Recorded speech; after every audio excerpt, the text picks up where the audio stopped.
நான் உங்களை எல்லாம் நிர்வாகிகள் தொண்டர்கள் இந்த மீட்டிங்ல நான் கூப்பிட விரும்பல.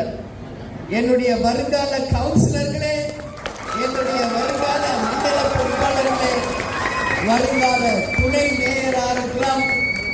ஏன்னா ஒவ்வொருத்தரும் இன்னைக்கு பேசும்போது எனக்கு என்னவோ தெரியல, ஒரு ராஜ்யங்களை இன்னைக்கே தெரியுது எனக்கு.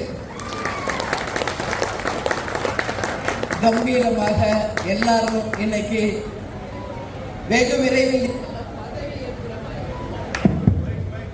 விரைவில் நீங்க எல்லாருமே பதவி ஏற்கிற மாதிரி என் கண்ணில் பட்டது. நிச்சயம் இது நடக்கும் என்பதையும் இந்த நேரத்தில் உறுதியாக சொல்றேன்.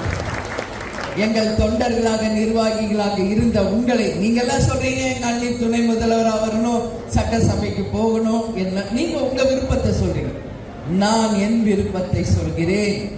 கேப்டன் எப்போ செயற்குழு பொதுக்குழு கூடியதே சென்னையில கடைசியாக தலைவரை நீங்க எல்லாம் பார்த்த அந்த தினத்தில் அவரால் முடியலன்னாலும் எந்திரிச்சு என் கையை பிடிச்சு தூக்கி இனிமேல் இந்த கட்சியை உன் கையில ஒப்படைக்கிறேன் என்று தலைவர் சொன்ன அந்த நிமிடத்தில் இருந்து என் வாழ்நாள் முழுவதும் இனி உங்களுக்காக தான் உங்கள் அண்ணியார் வாழ்வேன் வாழ்வேன் வாழ்வேன் என்பதை உறுதியாக இந்த நேரத்தில் நான் சொல்றேன்.